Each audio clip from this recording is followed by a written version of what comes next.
In the Playing the Legends series here on GM Talks, we have come to Michael Adams, the number one British player for maybe, I don't know, 25 years.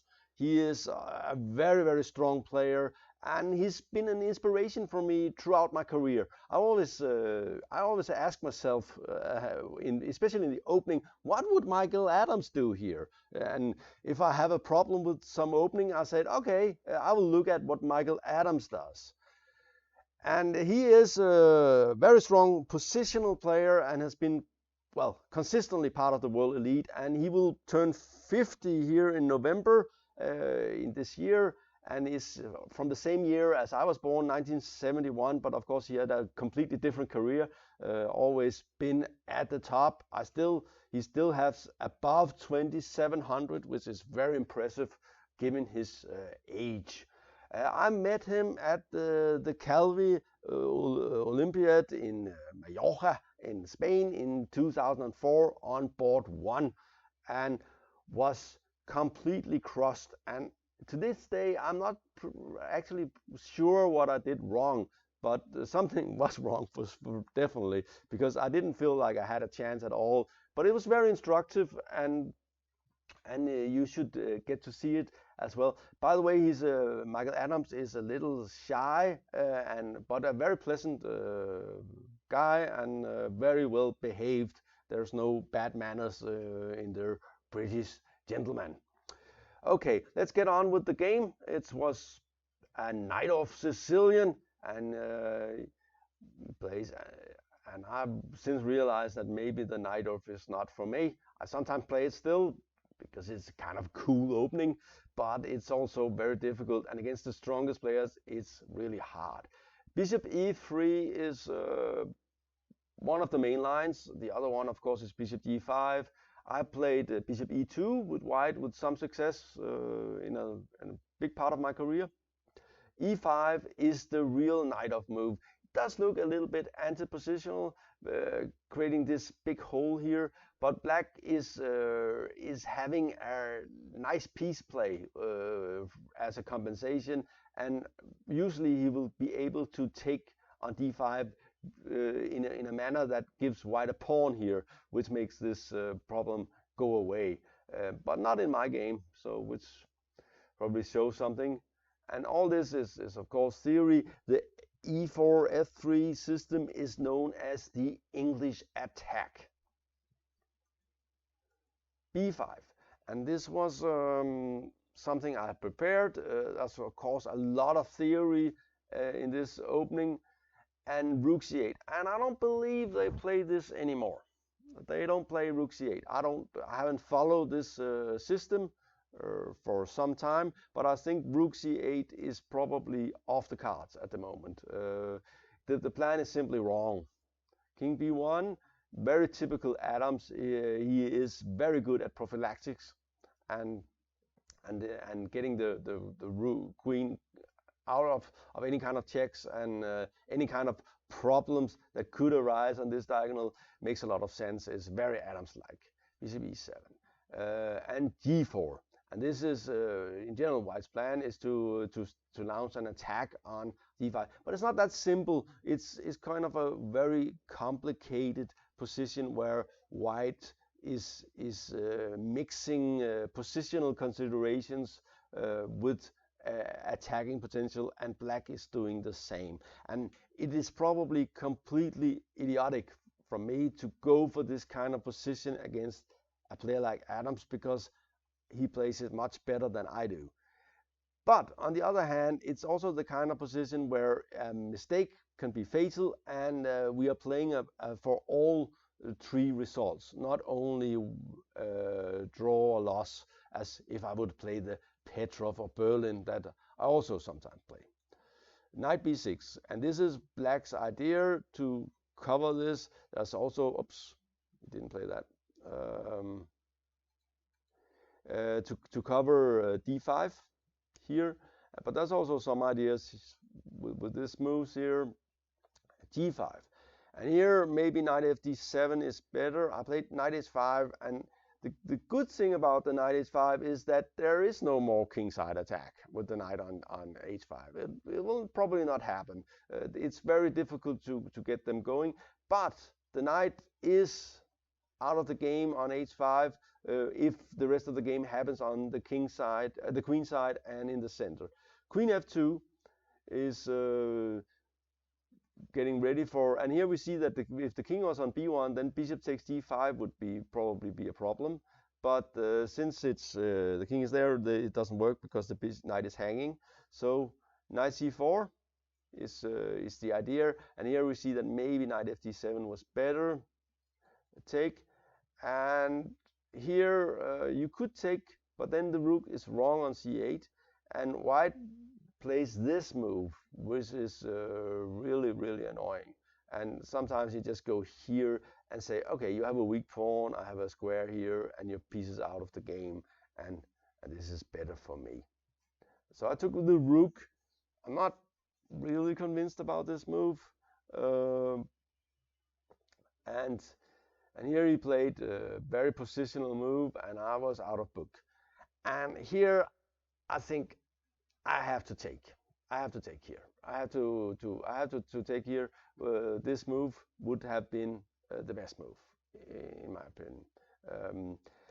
It's not that I believe that black is equalizing here. I think white should be a little bit better, but it's the kind of thing where anything can happen, and it's the right way to play against a superior opponent. And Adams, of course, is a superior player compared to me.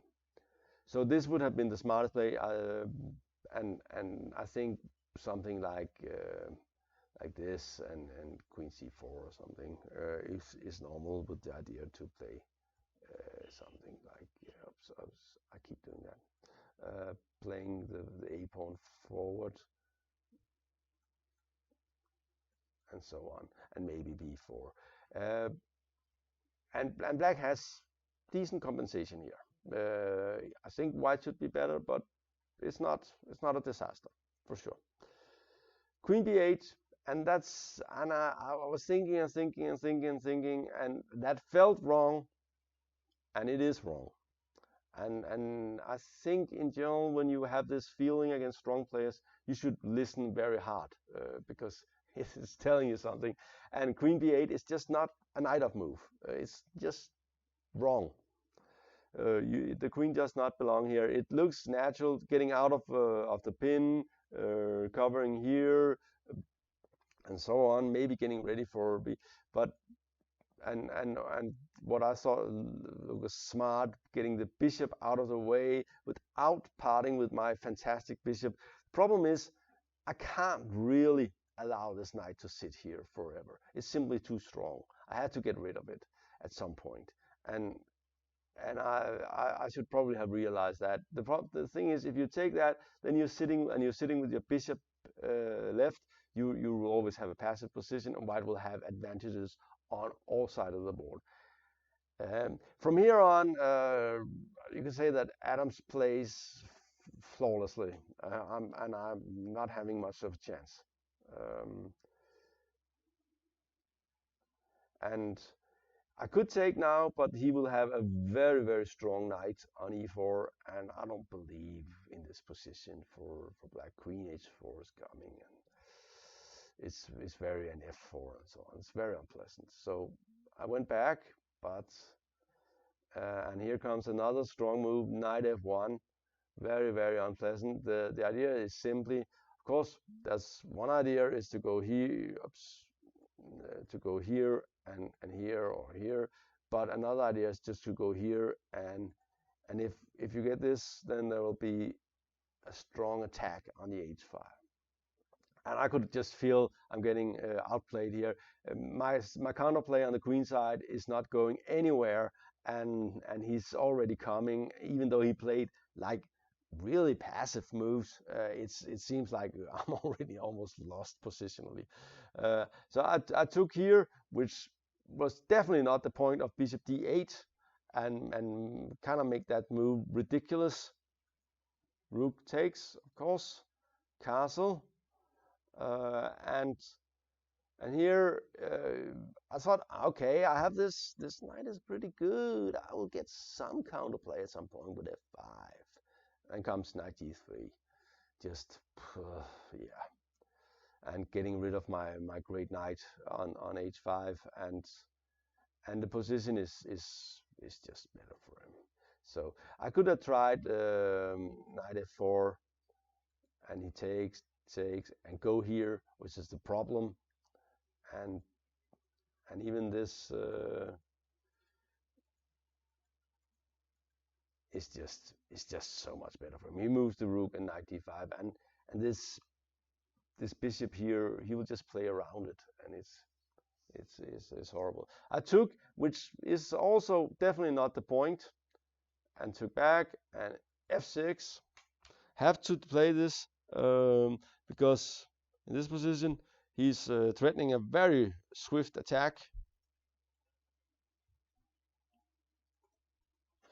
So I have to do something, and I also have to get some counterplay. So f6 makes sense. There is also a pawn here, and he took back, queen d2, putting pressure on here, rook c6, covering it, and maybe one day in the future we will get some counterplay against c2. Rook d1, attacking again. The thing is, when I take here, the rook is not doing anything. There's nothing on c1, there's nothing on b2, anything. So here I play bishop e7, attacking f3, but of course he just goes f4, and he has better pieces, he has better structure, and he has better attacking chances. And to be honest, I'm almost dead here. I try to get some counterplay, and it's not fun to lose when you're playing for the national team. And he took on e5, took back, rook d7, and it doesn't look that bad, but it is really bad. And it seems like, okay, how can he attack? But he will get the attack going here. Rook c2 doesn't work. He just takes things. So I could, well, check. And of course, king h8, he just takes, and here he's mating with this move, like this, and rook f7 and queen d7. So this is so have to go, check, and here comes a really strong move, really taking away all the fun. Oosh. Queen is almost out of squares, and you can't help but being impressed with the way Adams' pieces work together, like sort of a piece of art. Take, and he wins a pawn. I was just thinking, okay, I'm getting c2, maybe I'm getting something, but I don't see it. There's no, this queen is completely out of the game. This threat is pretty nasty, and well, I could resign here. I tried a trick, it doesn't work, of course, and check, and here I resign. The problem is this move, and of course, if take, then just check, and there's nothing. I can go back, but he will just move his king to d1 or something. And this move with idea, which by the way doesn't work, but it's the easiest is just to play this move. And so after I played queen c6, I could see that I didn't have much time. I could see that, okay, it doesn't work at all after bishop c5. So I resigned. Congratulations, Michael Adams, on his victory. I think Adams have won against a lot of the strongest players. He probably lacked enough sort of. It's very difficult for a guy like Adams to beat players like Kasparov because this sort of Jedi mind trick like positional squeeze that he managed to get on me here, he will not get against the best players in general. They will be a little bit more alert a little bit earlier than I was, and avoid landing in this horrible squeeze that I got into. Anyway, his style is very impressive. I like his play, and I'm often copying his openings because on a much smaller scale, I play a little bit like Adams. But it was one of the nicer legends, and I hope you enjoyed this video on playing the legends from GM Talks. Thank you for watching.